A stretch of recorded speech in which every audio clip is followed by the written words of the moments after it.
Sometimes you have to weep for your family and your children. Sometimes you have to. What has happened to the church that men cannot weep and wrestle for their families? Sometimes you have to wrestle and weep for the call of God that is upon your life. Sometimes you have to wrestle and weep for the ministry that God has for you, for the business, for the career. It's not always easy. You can't always be laid back about it. But sometimes you have to shed tears for your family. And sometimes you have to wrestle and weep for your marriage.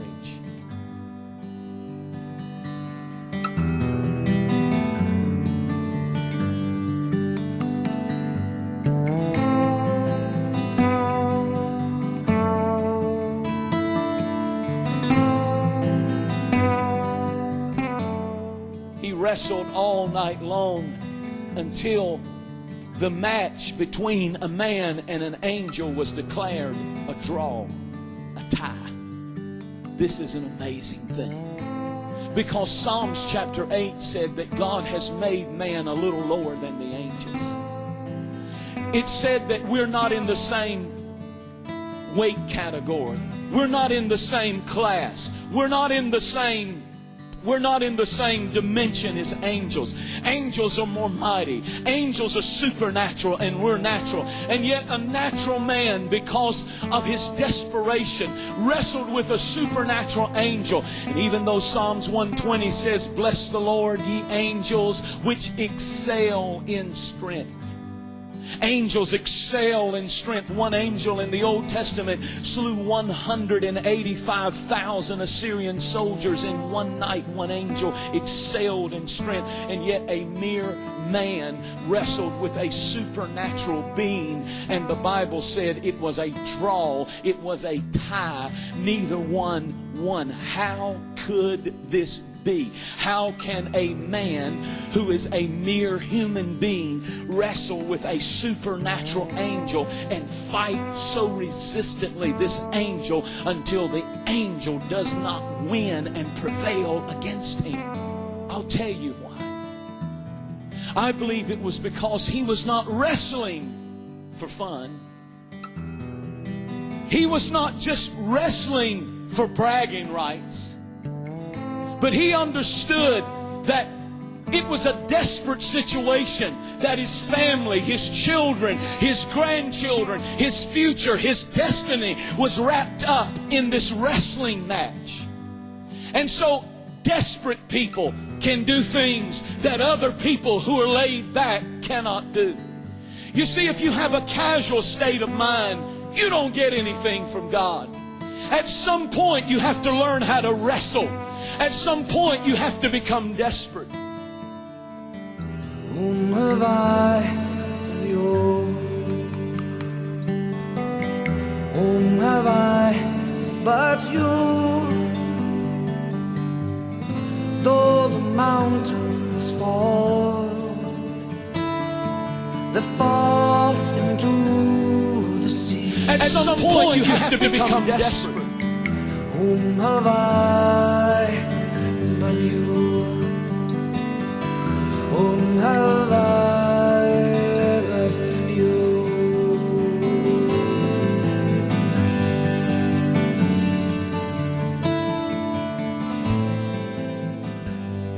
We've all read stories of people, men who came upon an accident, and perhaps there was a woman who was pinned under a car, or a child who was pinned under a car, and the car was on fire, and it was a desperate situation. And even though the person may not have been big physically, they walk over, and because of the desperateness of the situation, they somehow pick the car up just long enough to pull the pinned person out. So is the case with this story in Jacob. The reason that he had the power to wrestle and bring to a draw the angel that he was wrestling was because he was so desperate. And what I'm trying to get you to understand this morning is we must somehow get that desperation back in our heart, that when we come to church, we don't have a casual state of mind. All that heaven has is ours. Healing is available. Prosperity prosperity is available. Joy is available. A happy marriage is available. Successful life is available. But it does not come when you just attend church with a casual state of mind. But there must be that spirit of Jacob that says, I am so desperate for God to heal my home, for God to give me my purpose, for God to cause me to go to the next level, that I will not be content and casual about my life, but I will wrestle and I will weep and I will struggle my way through to a breakthrough. Hallelujah. Glory to God.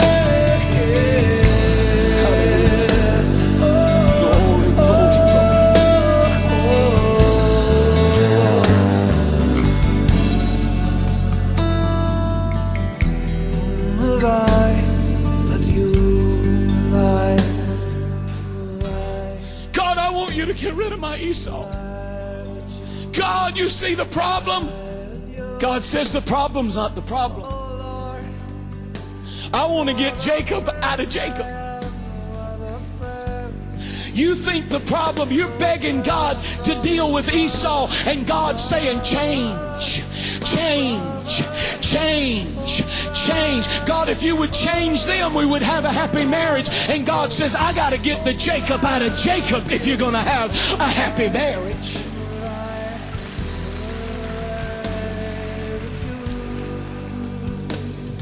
God says, I love you so much.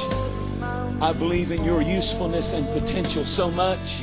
I so desire you to reach your full potential that I will send struggle after struggle after struggle to make you change, because I know when you're comfortable, you won't change one bit.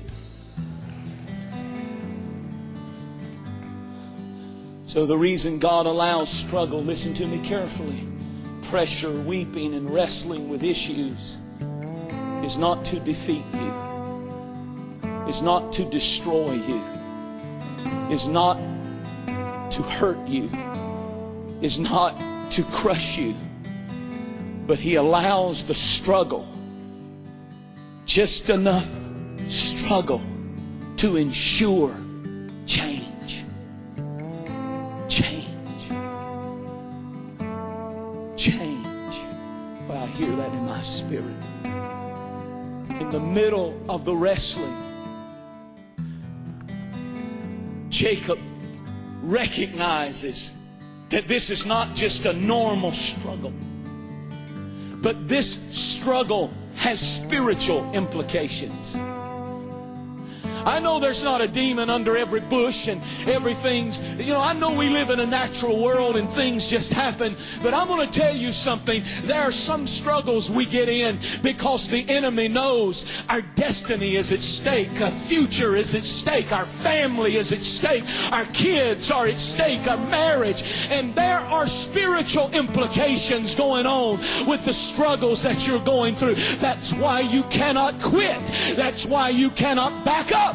That's why you cannot say, I can't take it anymore, because just beyond the struggle, this is what Jacob saw. Right in the middle of the conflict, it dawned on him, there's more that's going on than the struggles that I'm in. There is a blessing attached to this struggle. And he turned to the angel and he said, while I'm in my struggle, I recognize I have God's attention. Now I want you to know, if you're in a struggle, you get God's attention. And he said to the angel, when the angel said, let me go, he said, I will not. The only way you're going to get out of here is if you put the blessing on me that's supposed to come out of the struggle. I hear the Lord saying, there's a blessing coming out of the struggle. There's a blessing coming out of the fight. There's a blessing. Don't quit now. Don't say, back up and receive a lesser dream. The struggle is for the blessing. Whom have I and you? Whom have I but you? Though the mountains fall, give God a praise in this place right fall now. into the sea. have I, Ephesians 6 said we wrestle not with flesh and blood, have I, but with principalities and powers, rulers of wickedness. I've wrestled with those spirits through the years. I've seen hooded figures, dark figures come in my room. I've seen the prince of darkness come against me, wake me up. I've seen these things. I know it's real. There is a struggle. You don't get it without the wrestling. You say, I'm not a preacher, the devil doesn't bother me. Well, he never kicks a dead horse.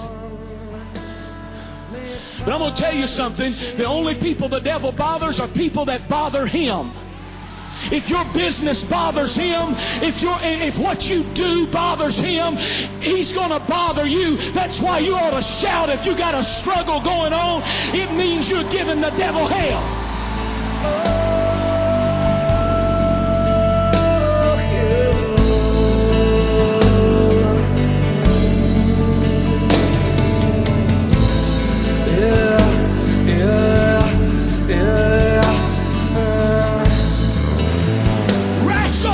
That spirit. You're not going to get my children. You're not going to get my calling. You're not going to get my usefulness. You're not going to get my purpose.